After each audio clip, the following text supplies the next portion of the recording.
different places and I talk about different kinds of light, and that can really set yourself up for some better photography. It's about a 25-minute tutorial. It was more than I could do in this session. So stuck it in a video and I hope it's helpful. So feel free and use that link in the chat room, and and you can share that as well, Jay. I don't care who you share that with either. So Okay, I'm going to turn this over to you, Lisa. okay, and I see two comments, one from a new photographer, one from more of an intermediate.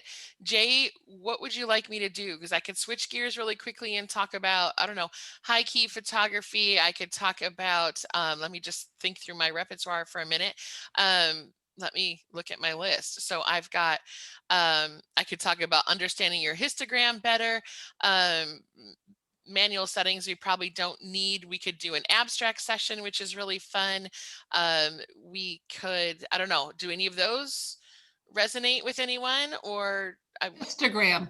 Instagram, I got to vote for histogram. Got to vote for abstract. And a vote for abstracts. Okay.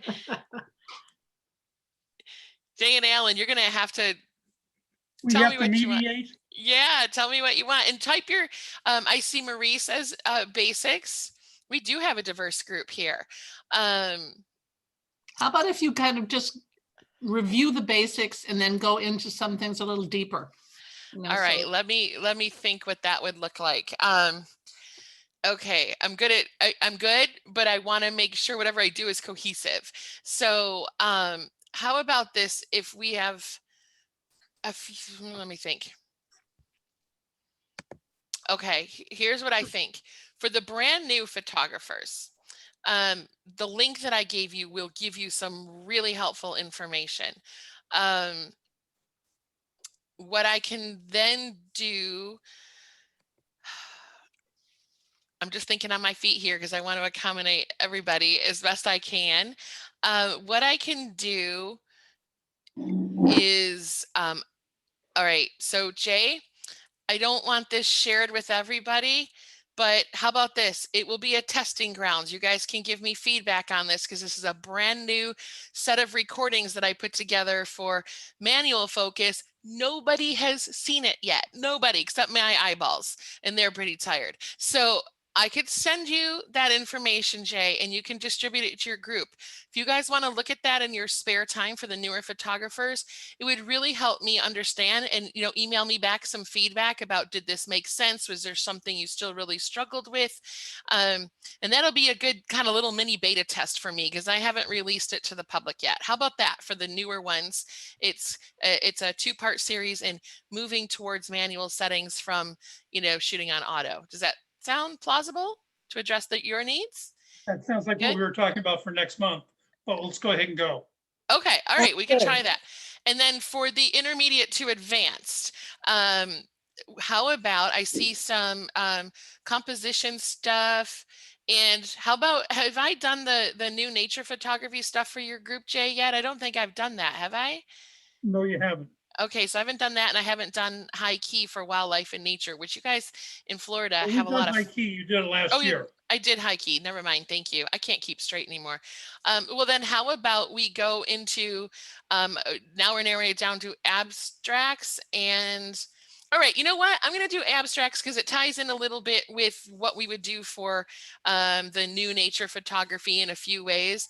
And it kind of gives you fresh life into abstracts in ways you don't think about doing. Because I don't know about you, but the last time I presented an abstract to a photographer, before I kind of do it in this new way, everyone looks at it, it's like, okay, I get it. And then you present it to the general audience and they're like, I don't really get what you're doing at all. That doesn't make sense for me. And it sort of falls flat. And I figured out ways to change that. So does that sound like a possibility? Yeah? Go for it. How many thumbs up do we have, my friends? If you hate it, you have permission to be like, go in a different direction. Okay.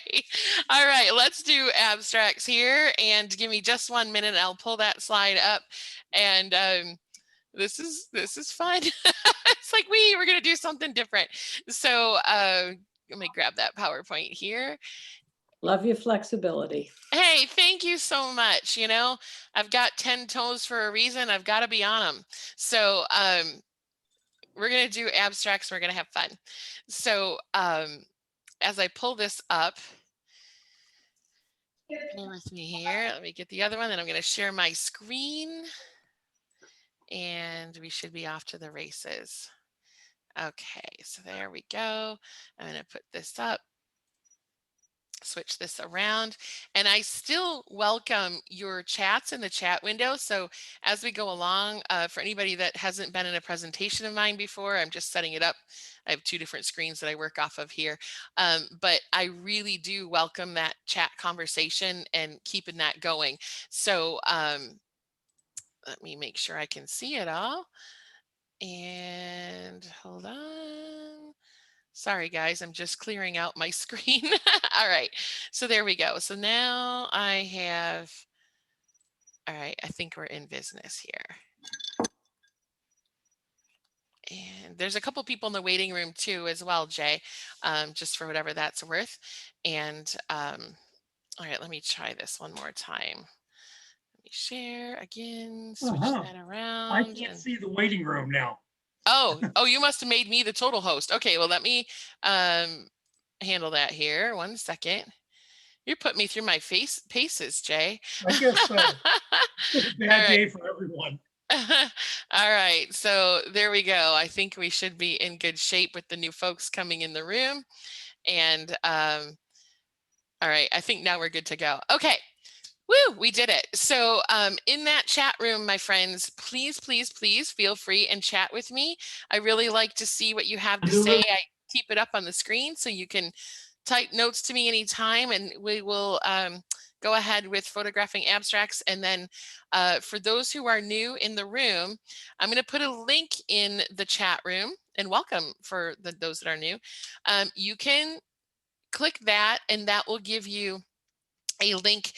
You'll be able to fill out a thing, and it will send you a video, about a 25-minute course on using natural light with birds and wildlife, and it's really fun. Like, I really worked hard to make it a lot of fun. So anyway, that should help you as well. So anyhow, we're going to switch gears a little bit. We're going into abstracts based upon the climate and the audience of what everybody's skills are. But that video does some very basic explanations. I think it can help anybody, but it's definitely something that new photographers can be helped by. And then I'm going to be sending Jay to pass out to the group my manual settings class, which is very different from how people normally teach manual settings, but it'll get you started. And that's going to, that link doesn't work. Hold on 1 second, and I will pull it up again. I must have typoed something. Let's see here. Hold on, my friends. Always going on outside. Oh, no. This is I feel like it's pop quiz day. It's like, hey, here's a new challenge. Hey, here's a new challenge. All right, let's try this again, and copy and paste. There we go. Try that. Okay. And somebody's if they could just mute, or I can get it actually, I think. All right. Okay, I think I've got everyone muted, and then Alan and Jay, I will just allow you to unmute. That way we don't get, since you're recording this, we don't get the background noise, but I will open it up at the end. We can take questions. You can always type in your questions here. So I pasted that link, and you've got your questions. And now I think we're ready to rock and roll. So anyway, thank you so much, by the way, Jay and Alan, for bringing me in to do this today. I appreciate your trust and bringing me in the group who's here. I appreciate that as well. I hope this is going to be something useful and fun for everybody. So anyway, all right. So now I lost my chat window again. There it is. Okay. Okay, sorry, my friends. There we go. Okay, so what I want to do, I'm going to just move through this stuff quickly because we've already talked enough about stuff. With abstracts, I have found, and I apologize for skipping a little bit fast, but I want to make sure we get this in before the end of my availability. But in the past with basic abstracts, before I even talk about the context and content, what I have found is that people like the idea of abstracts, and we try a few, and sometimes we don't even try. It just happens, like when you take a blurry shot and we joke, we're like, yay, haha, it's an abstract. But abstracts are really actually a serious genre, but I feel like it is underrated.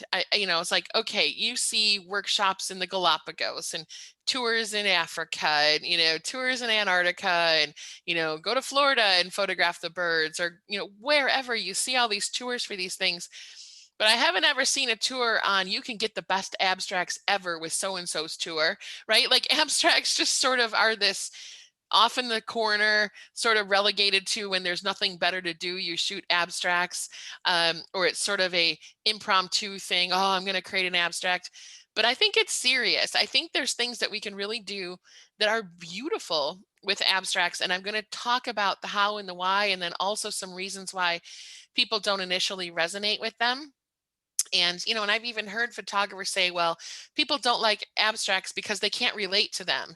And I would argue that's not true at all, but it's a lot in how we present our abstracts to someone that can make a difference. So this is really gonna, I hope, change your brain and get you shooting abstracts more, which is a perfect thing to do right now during COVID, because everything can be an abstract if you rethink it.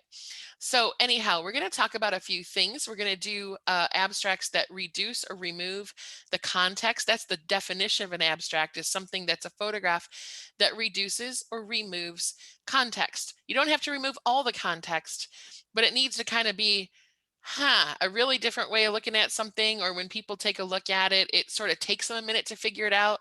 In some abstracts, you never can figure out. They just are. Only the photographer knows what it was. And then abstracts need to have strong compositional elements. So even for the newer photographers in the room, this will be helpful for you. We'll do a little bit on composition. And then they need to have strong visual flow, which is true of all images. So again, we're going to cover some topics that will be helpful for the new photographers. And there's nothing that I'm going to do today that a brand new photographer with a cell phone couldn't do. So this is a good kind of something for everybody in it. And then I'll talk about the content of an abstract and how we can bring out things like patterns and lines and curves and colors and so forth. And then, of course, our use of light has a lot to do with contrast and abstracts. So I'll throw an image out here first, and I would love it if anybody in the chat room would take a stab on what you think that is. Go ahead and type it in the chat room, and I'm looking at your responses. Ooh, Eileen is the first one in with a flower. Good guess. Keep going. I didn't say that's what it was one way or the other yet. The edge of a flower. That's a good one. A Georgia O'Keeffe print. Oh, I like that's like an honor. Hey, thanks. A body. I like it. A dress. I could see that too. A ridge of sand. I could definitely see that as well. Anybody else? All right, I think these are the answers for now. We've got 18 people in the room. So if we do this again, I would love to hear from more people in the room. It always makes it more fun for everybody. So by the way, before I show you the answer to this, I want you to know that those 7 or 8 things that showed up in the chat room, you should take a look at them, take a screenshot of them, jot them down, because those are now fodder for your next abstract. Your associates in the room just gave you ideas for abstracts. Okay. So here we go. Now I could show this abstract here and you don't know what it is, right? But here is where it actually came from, is this. So these are 2 big plastic bears in a botanical gardens in Phoenix. It was an exhibit about how much plastic is in our environment. And that was the general theme. And they had all these different plastic animals around the entire botanical garden. So I really was interested in this juxtaposition and contrast and the light and the dark in here and the beautiful shape. And so from a compositional standpoint, I really loved that we had about 2/3 of the lighter material and about 1/3 of the darker material. We'll talk about contrast a little more later. But it was a really fun way to utilize something that I never would have normally thought I would photograph, which is 2 plastic bears. And the good thing about this is you don't need 600mm lens to do it. You could do this with your cell phone if you wanted to. I don't remember exactly what lens I used, but it was a short lens. I just zoomed in and took that part of it. And those bears didn't run away, which is good. So these can be done by anybody.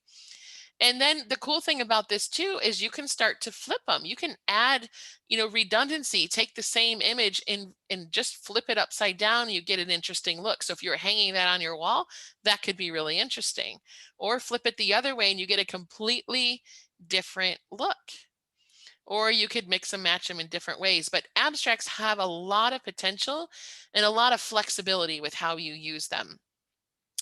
And so a lot of times people say that, when I take a picture of an abstract, people don't get it. It doesn't resonate. It doesn't make sense to them, or they just kind of shrug it off of, yeah, it's an abstract. And I don't know about any of you, but most of the photo contests and competitions that I've seen, unless there is specifically an abstract category, the abstracts don't win. And it bugs me because I think they should, but we're not thinking about it in the right way. So anyhow, here's an example of, this is not an abstract, this is just a scene. So I'm flying over this scene in the Cook Inlet of Alaska. And we do this quite regularly on my tours. A couple times per tour are we flying over this area. And so we're coming from this direction over here. And then our plane, just a little float plane, crosses the inlet, and about a half an hour later, we land over on the other side. And so this particular morning, as I'm looking out the window of the plane, I loved how the sun was laying these long shadows from these spruce trees onto the beach. And I instantly thought abstract. And so I kind of framed up in this way. I got ready to shoot a vertical. And about 3 seconds after I took this picture, this area of land was right out my window, right over top of it. So I shot the shot and turned it back into a horizontal. And I really liked this abstract. But again, if I just show you this, you and I as photographers might really appreciate it. But if I just showed you that as, a normal everyday person, you might not quite understand it. But here's what I found you need to do. You need to think like a decorator. And so if I took that abstract and I split it up into a triptych, and I put a log in front of this here, a piece of driftwood, and then I put it in a room, now can you see the potential for the abstract? And let me know what you think about that. I'm not necessarily looking for like oohs and ahs and thank yous, but just presenting the abstract in a way that people can identify its purpose. Here's a picture and here's what you do with this particular picture, right? And thank you, Eileen and Barbara. I do appreciate the compliments. But it's really about presenting them in a way that people can see a purpose, right? They just don't necessarily see a purpose of you just putting something with strange lines and shapes on it on a page. Like, they don't get it. And even in magazines, abstracts are rarely the cover of something. It might be one of the smaller images in a collection of a story that somebody's writing about a forest or something, but it's not the focal point. And that's what I want to do, is really get people thinking about using abstracts as serious art in your photography and presenting them a way that people really actually can appreciate them and resonate with them. And this is one of my favorite abstracts that I've shot, and I've shot a lot, and I plan on shooting a whole bunch more. I love it. So anyway, that'll just give you some ideas. We're not going to go that direction the entire time, but I'm going to talk about that a few different places here. So abstracts themselves, just general rule of thumb, they remove or reduce context. So I don't know that anybody would look at this and not think that it's a piece of wood, right? So we have some context there, but you can't quite make out, well, where is this part of the wood from? Or what is this of? Is it a tree trunk? Is it a root? Is it a slab? What the heck is it?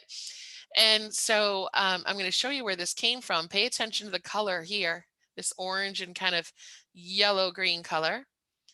And this is where this came from. So my camera is set up and I'm shooting some piece in here somewhere to get that image. This is of a big sequoia tree in Muir Woods in California, those super huge tall trees.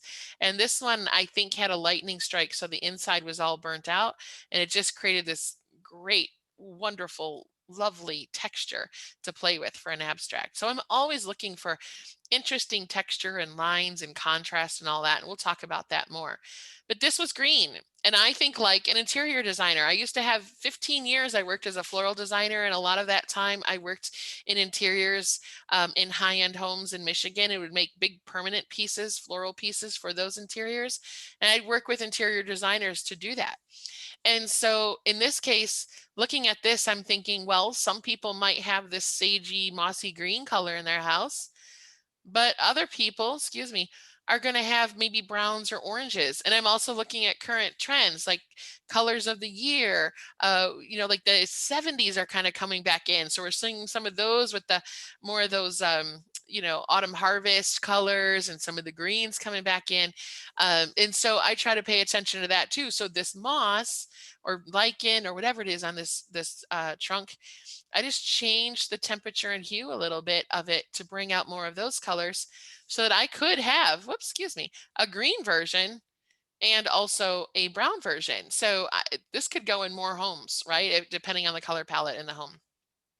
So here's another couple of images that I'm giving you here. And we're going to talk briefly about rule of thirds.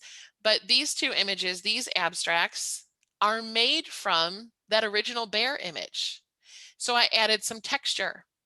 And those are some techniques you can do in Photoshop, but some of them are quite simple. Even if you use Topaz, it has some really fun effects that you can try. And I try to not have my stuff look exactly like Topaz. I'll use Topaz sometimes, but I'll also use some other things. But don't worry about it if you're newer to photography. There are some really simple things you can do. You can take pictures with your phone and create some interesting textures and apps. There's apps for that, and I'm going to try to find one really quickly on my phone. I should have brought this out earlier, but I didn't know I'd be doing abstracts and the name escapes me at the moment, but there is an app called, bear with me. Where is it on my phone? It's so simple too. And I just can't think, nope, that's not it. Hang in there, my friends. I'm looking for you. There's a really fun app to play with. And it is, my God, I have too many apps on my phone. I can tell you that right now.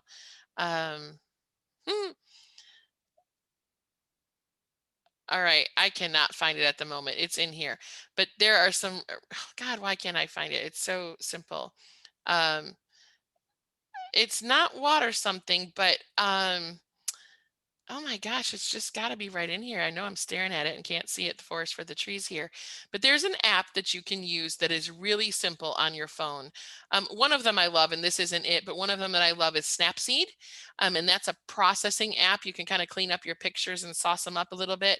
And the other one, I just can't think of the name. It's got to be in here.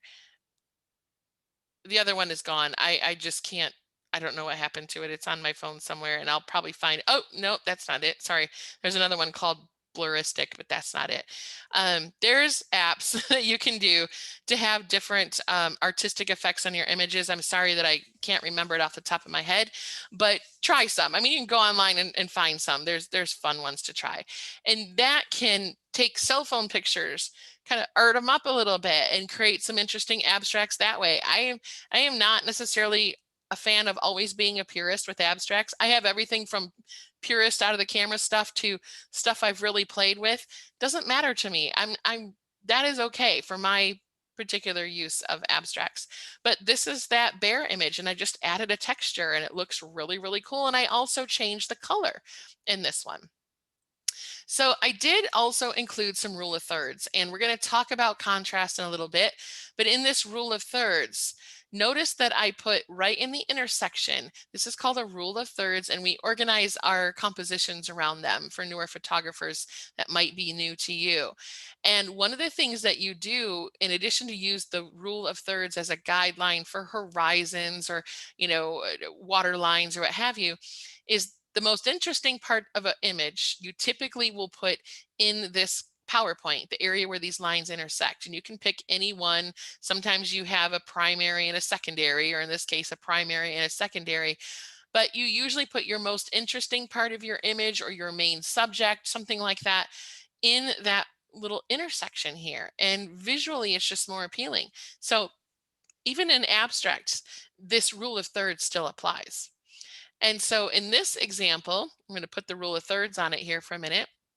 In this example of an agave plant done as a kind of an abstract, but it reduces the context.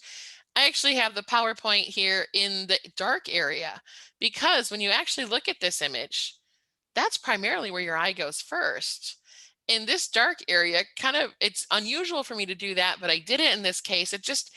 It really needed to be there. And then you start to see all the texture of these different little tines in the cactus, and then these indentations, because when they're all folded up tight, they make an indentation on the leaves underneath. And then they start to open up and those indentations remain, and they're beautiful. So in abstracts, repetition can be a really important aspect. I have all the repetition of this, and then these tines, and these tines, and these shadows of tines, and these tines here. And you've just got a lot of repetition, not to mention all the diagonal lines here, which diagonal lines are important things in composition. I realize this isn't a composition class. I won't get into all that, but putting things with diagonal lines in them like this, especially where if there's more than one, they complement each other and they're in a similar angle, really is appealing visually. And again, this is an image that I took with just a walking around lens, and you could do this with a cell phone. This is not complicated stuff as far as the picture goes. It's all about composition and looking at patterns and lines and texture and paying attention to the direction of the light so that we get these wonderful shadows. Lisa, you might mention that this is really applicable to all photography, particularly around the light and, capturing the lines and things like that. Yes. And if anybody, I don't know if anyone has joined in since I've been here, that link, and I'll just put it in again, just in case anybody missed it. That link to that video, this is exactly what I talk about, is paying attention to different kinds of light, recognizing that light and what to do with that light. And so, and the effects of that light. So I hope that will help you too beyond this session. Okay. So, I'll just give you a couple more. Now, this is a raw shot just out of the camera. I haven't done any editing with it yet. I don't love that there's this bright spot over here because it takes your eye way over here. So in post-processing, if I were to process it, I'd get rid of that because it's a bright spot on an edge and my eye goes there and it's like, well, what'd you bring me all the way over here for? There's nothing going on. This should be the main focal point, right? With the brighter little swirls in the leaves and the curls back here. Notice the pattern repetition. We've got diagonal lines and curls, diagonal lines and curls, diagonal lines and curls. And so that's what I was going for, is that repetition. And this is just a plant in my backyard. I'm sure you have something similar in Florida. You live in southern climates, similar types of things. And then I would just clean this up and get rid of that.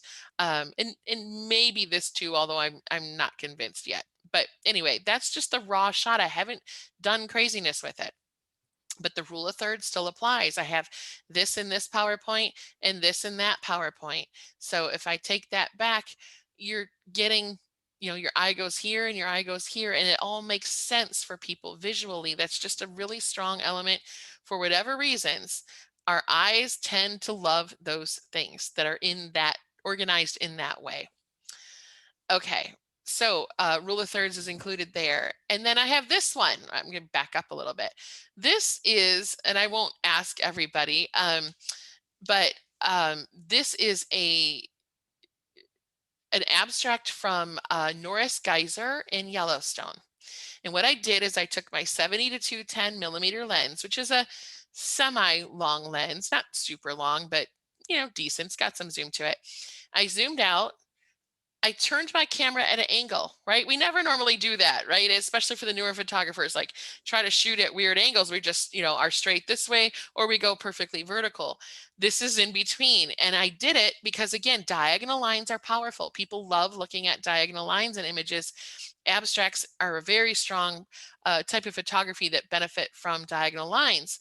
But there's also rule of thirds. So I've got this pretty close to a PowerPoint. It wasn't quite perfect, but it was about as good as I could get it in this one. And then this strong piece back here is right on one of those PowerPoints. And so it just ends up working. And these are things that you can look for out in the field to do. And I mean, you could do the same thing with tree bark or paint swirls or concrete, or, make some weird stuff at home and mix and match, different materials at home and get colored food coloring and, get some glue and swirl it around. I mean, cheap stuff, and you can get some really interesting abstracts and patterns, and then you can compose for the things on your plate. All right, so whoops, here we go. One more. Now this, y'all know what this is if you live in Florida. It's a sea grape leaf. And I love sea grape leaves. I think they're beautiful. But in their true form, they're all kind of a semi-dark green leaf. And if they dry, they're a pretty brown green leaf. In this case, I photographed a fresh one. And I really brought up in post-processing, which for the more intermediate advanced photographers might make sense. I brought up the veining. I lightened the veining and darkened the rest of the image so that it, again, abstracted something normal, and now you're really paying attention. You're seeing the subject in a very different way. It's not that you have no clue this is a leaf, but it sort of just makes you stop and think a little bit more and pay attention to what I wanted you to pay attention to, which is this gorgeous veining in that plant. And again, diagonal lines are used. And so for strong visual flow, you also need contrast. And with contrast, you want to, this is the fun concept, you want to be the director of your one frame film. Okay, so we're all going to be movie directors for a minute on a one frame film. That's what we're doing as photographers. But you need to think like a movie director, where you want to guide people to where they're supposed to look. Where don't you really want them to look, but you still need that element in the image, right? You want people to look in certain places. You want them to flow through the image in certain places, and you want them to not pay so close of attention to other things in your frame.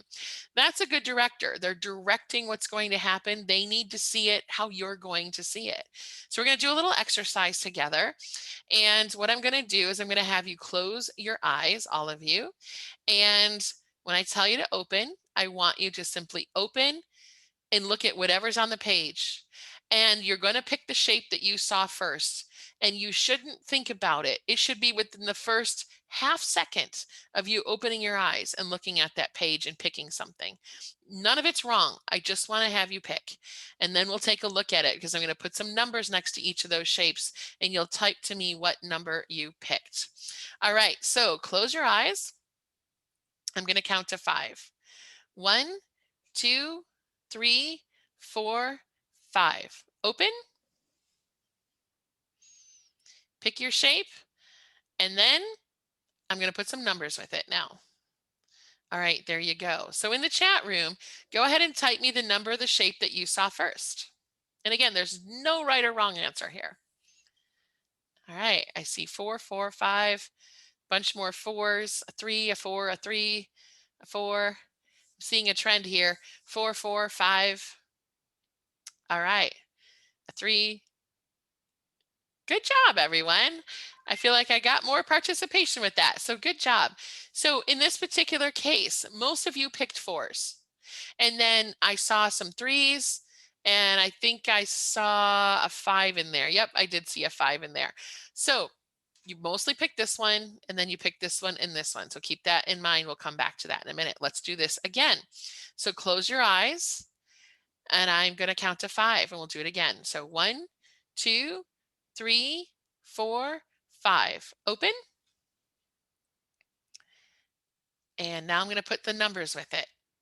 And go ahead and type in the chat window what one you saw first. All right, 4, 2, 2, 2, 4, 4, 4, 2, 4, 4, 2. I'm seeing a trend again. All right. I think we've got everybody here. So in looking at this, it's a toss-up between 2 and 4, but I can see that 4 is still a front runner here, with 2 a close second. So remember, this one is 4 and this one is 2. That's what you picked. We're going to do it one more time. So, oh, actually, no, we're not. I thought I put 3 in here, but we only put 2. So never mind. We won't do all of them. But anyhow, when we look at this, what I want you to pay attention to, let's go back to the first one. In this case, looking at this space, there's a really important rule to understand in photography, and it works in every image you take. For about 80% of the people, that's my informal science after doing these types of things for a long time. Your eyes will go to the brightest things first, and then the darkest, about 80–90% of the time. I don't care if you open up a window, watch a movie, open a magazine, drive down the road, look in your fridge, go in your closet, whatever it is, your eyes will go to the brightest things first and then the darkest things. So if you've got a gallon of milk here and then, something black in your fridge, God knows why it might be black, it'll probably see the milk first and then the black thing. Every once in a while it's flipped, like in the case of that agave that I showed you a few minutes ago with all the tines, where your eye goes to that black spot and then it goes to the other things. But when you take that darkest thing and that brightest thing and you put them side by side, you have that contrast between the bright and the dark, your eye goes there very first, most of the time. So in this case, you picked 3, 4, and 5. I think 4 first, 3 second, 5 third. So those are the things you saw. You didn't pay attention to 2 or 1.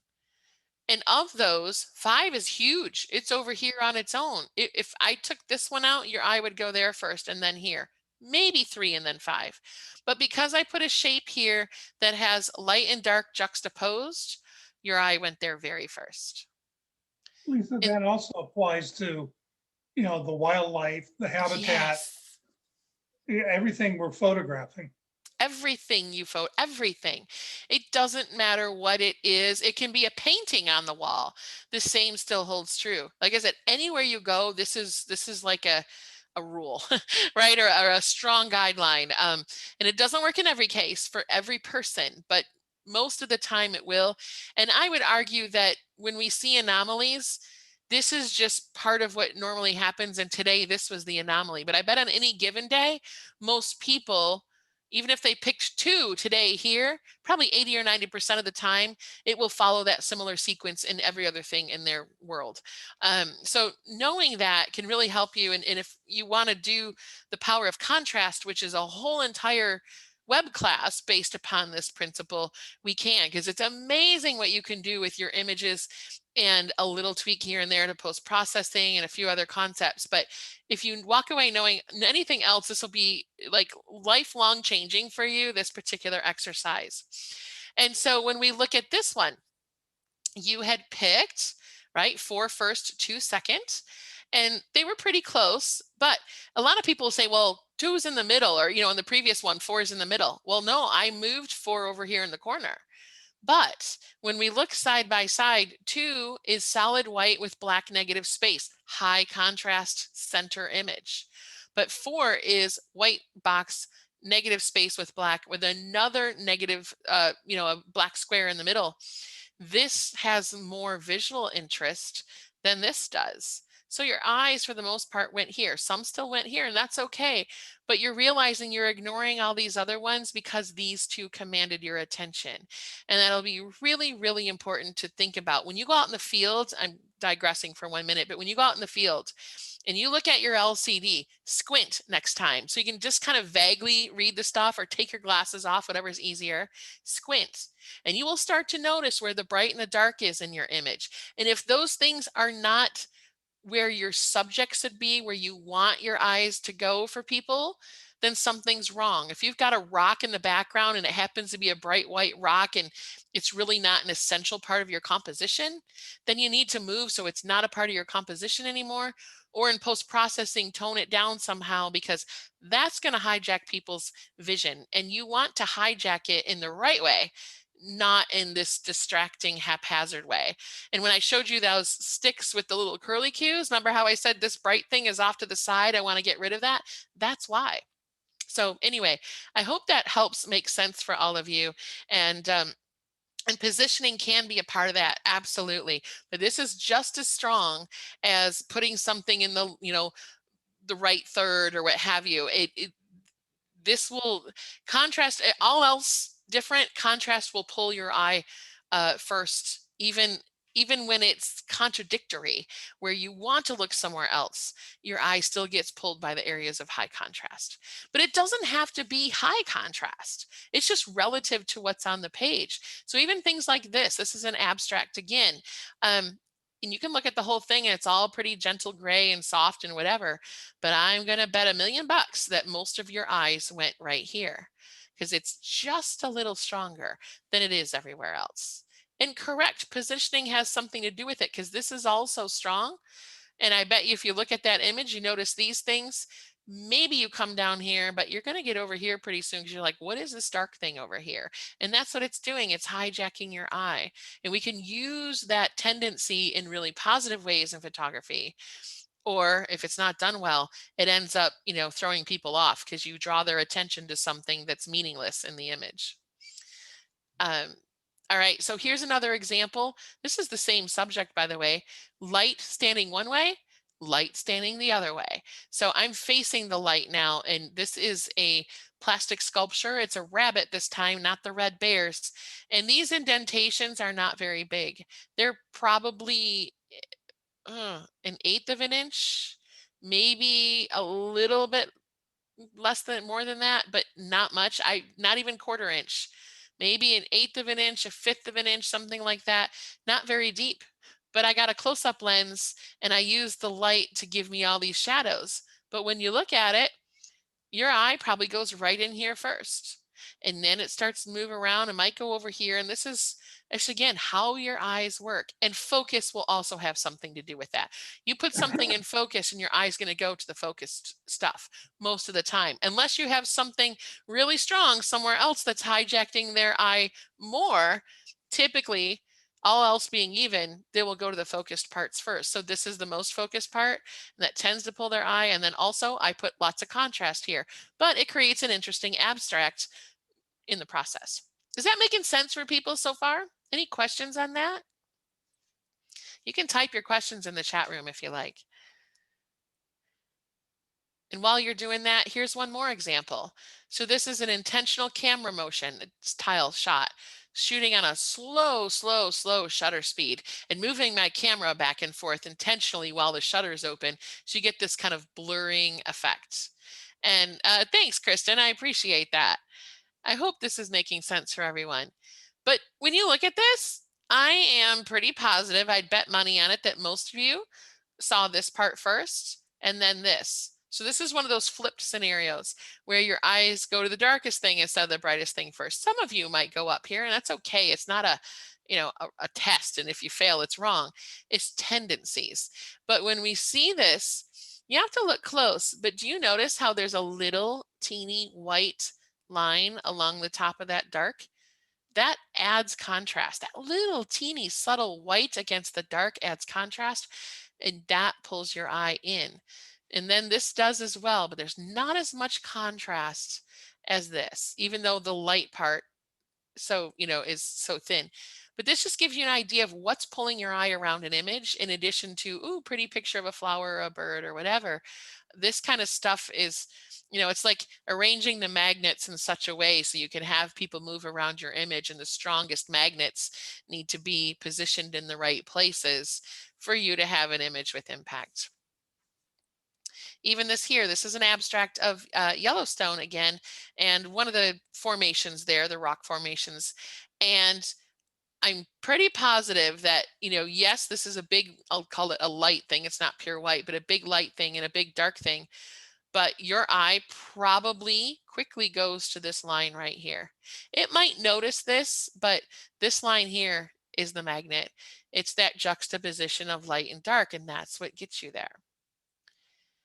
Even something like this, and for my Floridian friends, this was in Merritt Island, Black Point Drive, where you drive all the way around and then you kind of drive that straight road until you get to the exit. This was there, and it was right at the end of the day, and not super exciting light, but I loved the trees. And I'm like, okay, this has good bones and I'm going to photograph it because I'm going to do something with it later.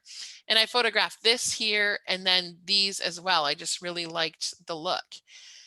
So for any of you who are a little more intermediate, advanced level users, or like to use Photoshop, no matter what level of user you are, I had some fun with this. So I took this one, not everything has to be in camera, but I used the bones of that piece in nature. I love the structure of that and came up with something like this where it's inverted, right? Dark is light and light is dark. And I really loved that. And I didn't do a complete black. I just did a dark gray.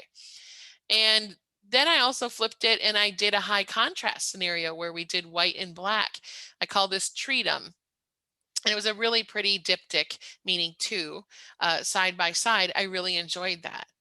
And then for 2021, the Pantone Colors of the Year, which if anybody has heard of those or hasn't heard of those, designers and artists will use them, especially for interior designs. It's kind of the new up and coming trend colors.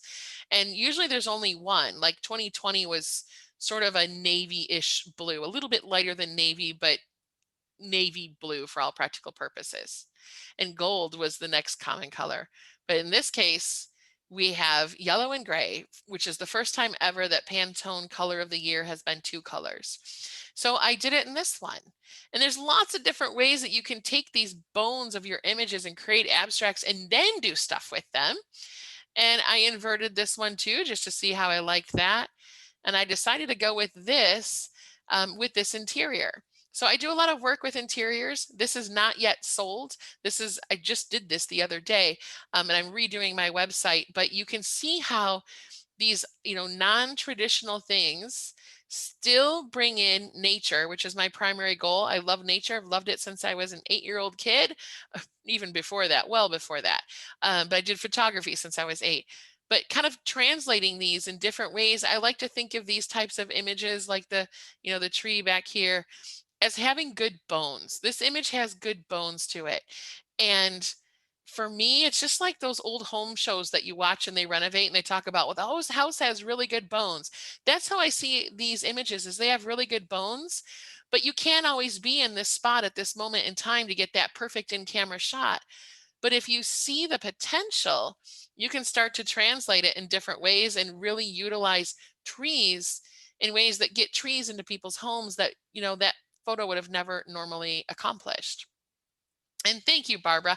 I love doing this kind of stuff. This is just, this is kind of my current wheelhouse. This is just a lot of fun for me. And it's a great thing to do in COVID as well. So anyway, let's talk a little about patterns, curves, lines, contrast, color, and so forth, because that applies to all our photography, but it's going to be needed in abstract as well. And how I see some abstracts, how I see the process and why you need really strong elements here. It's because you've removed one of the properties of an image that we normally would have, which is a recognizable subject. So it's kind of like walking around and you've lost one of your senses, right? If I went blind, and I pray I never do, but if I went blind, I would be more reliant upon taste and touch and smell and hearing than I would be now, because we utilize all 5. But when you remove one, the other 4 have to stand tall.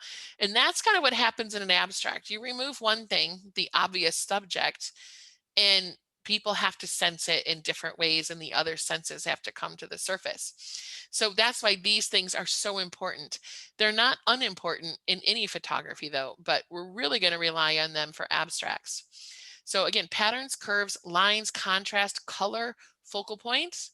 So I'm going to start with this image here. And I taught you a little bit about contrast here a few minutes ago. And this image has great colors. I love the earthy tones to this. Like I could see this in a home. This is a formation from Yellowstone again, but it's one single image. And when you look at it now, where's the most contrast? It's right in here. But what if you want to break it up a little bit? What if you want people to see it in a different way? You want to add more contrast? Yes, we could certainly do that in Photoshop. But if you want to truly switch it up a little bit, why not take that image and cut it up and create a polyptych, which means many, image. So now I have this image as 9 pieces, And the space between the pieces add contrast. Contrast adds interest. Remember, we learned that a few minutes ago. And simply hanging them separately kind of antes it up. And people really like this look too. So just giving you ideas. But I didn't stop there. And this is the raw image, by the way. I didn't do anything fancy with it. Just giving you, you can go and Photoshop it up the way you want if you want to do something different. But what I did now is I rearranged these. So watch this one, and then we rearranged it. And you see how that changes how people's eyes move through that as well. And you could take this and use an image like this in so many ways. What if I just needed 6 of them vertically to go on one little small wall in the living room? And then I needed 3 to go somewhere else. Or I could do 6 across and then 3 across, or 4 and 4, right? You could do 50 all the way down the hallway if you wanted to. I mean, this kinds of stuff gives you so much to work with, and it's a simple image. I was going to do a time check. Yeah. About 10 minutes. All right. Sounds good. Sounds good. All right. So I'll try to hurry along here. Here is one more abstract, but watch how it changes when you break it up. So I'm not against breaking up images and creating different looks from one single image. And it just creates a more powerful thing in some cases for people. And I find that it sells. Not that you have to be in the business of selling your images, but I find a lot of people like them. And even this Jupiter image here, if I broke it up, and this is a sister image to it, which I do a lot of, create similar images from the same scene or surroundings. So I shoot multiple abstracts to do that. And now this is a very simple image that could work on a little bit busier background, like a brick wall or paneling or something that already has a lot of interest and focal point. You don't want to compete with that. You need something that complements that. So keeping it simple. And here's a really busy image. And this is that perfect example of what I say, what happens when we look at someone's abstract image. Like I look at this and it's a little visually overstimulating. It's neat. It's a pinched clay pot that I zoomed in close on with a macro. But if I were to say like, ooh, look at my pretty abstract, people have a hard time with that, especially non-photographers. They're even less plugged into kind of artisticness sometimes.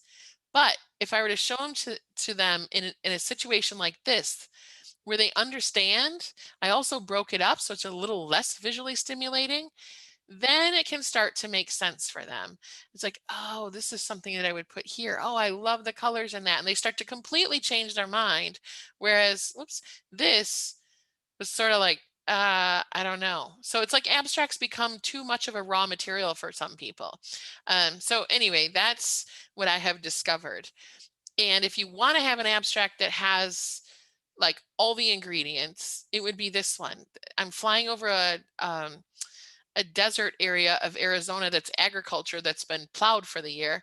And I'm flying over in a hot air balloon. So, we're going a little bit slow and I have time to lean over and compose and take some shots. But somebody took their four-wheeler and went through the desert and made all these circles, turned up some darker dirt.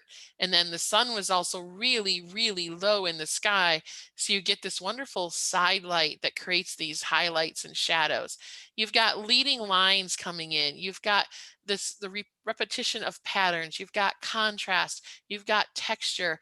You've got like every ingredient. You've got the rule of thirds, by the way, here with the PowerPoints. You've got every ingredient you could want in an abstract such as this. And that's what I try to go for, is trying to build as many ingredients that still create a simple, really pretty, cohesive piece. And even things like this, it's semi-abstract, right? I've reduced the context. I look at this and go, oh yeah, beach. And then I'm like, but what is this? I all of a sudden kind of lost my place here a little bit. And I like how this kind of sucks you in with something you're familiar with. And then the way the sand was with this just kind of makes you go, wait a minute, so just something interesting to think about. So, and I will, I have way more to go, but I'll wrap up because I know we're about at the end of our time. Just a reminder, you need to shoot images that remove or reduce context. Strong composition is going to be important, your strong visual flow. And then of course, all those things that I just talked about are key elements of your abstract images. And then your use of light. So I have quite a bit more on this topic that we could do. If you are interested in looking at it more or getting more information, and Jay, I can send you the link to that. But you can go to my website and download a lot of different classes. They're like $15, so they're not very expensive. You get access to them for a whole year. And I'm going to put this in the chat window here. And if you scroll down with that, you'll be able to see more. I also want to mention, and I'll just pull this up quickly before you go. Let me get rid of that here and find my end. It's got to be in here somewhere. There we go. I wanted to just invite you briefly to, let me switch this out so you can see it. I have started this year with a new project. So I've been teaching a lot of classes, as Jay knows, and a lot of people have been interested, but I wanted to do more. I didn't want to have an hour and then we're done and everybody walks away. I wanted to be able to have kind of a wraparound service where you can submit your images for critique or feedback or ideas. You can communicate with me and back and forth with you and do more, and also have a whole community built around that. So I have Focus Your Art. It's focusyourart.com, and I will type that in the chat window as well, if I can find the chat window. And you're welcome to join. It's free for a year. You can give it a whirl, see what you think. We have different classes going on, and we are building it out. Over the next few weeks, we continue to add more stuff. So if you come in, just know a lot more is coming, but you would be a charter member in it. We already have a wonderful group of photographers in there. And also I have a number of assistants who can help answer your questions. And Amy Johnson, who is my counterpart in this, is also a wonderful, friendly photographer. And we're just trying to create a good, happy place for people to come and learn everything from basic cell phone stuff all the way on up, and then have a great community to be supported by. So come and join. It's focusyourart.com. And once you get inside, we have all kinds of different things for you to look at. We have classes for you to take, things that you can be a part of, and we'll be doing a whole lot more as we go along. On that note, I'm going to pull back and go ahead and let Jay have control again. So Jay, go ahead and take it away here. And thank you for having me be a part of this. Lisa, thank you. If you have some time, I would definitely recommend going on the site that Focus Your Art. I went to one of the original meetings. I've been busy and I haven't been back, but it's very interesting, and it gives you all sorts of different dynamics, maybe not just the nature, but like tonight, we discussed how you use the light and how you might use some of these other things if you're trying to do things like climate. Yeah. Light becomes very important, and how you might bring that down to an image that brings the point across to other people. So with that said, I will take in, Lisa, I don't know if you put that up yet. If not, I have it. Oh, but I will include that in the notes that I send out to everyone. Yes, and I think I just, I got so many screens going here. So let me do this really quickly. I'm going to type it in the chat window, and there's Focus Your Art. So you can join. It does not cost you anything. All the charter members that we have, and I don't know how long that we're going to leave this up for, but all the charter members that we have get access for a whole year for free. And if you want to do beyond, I don't even know I don't know what that looks like. We're still getting that started, but you have access for a year for free. And one of the things that we're really trying to do, Jay, is make it a safe, comfortable, happy place where there's, no ego. It's just about learning. I don't care if you come and you have a cell phone. That's awesome. Hello, I've got a $1,200 camera right here that works really great.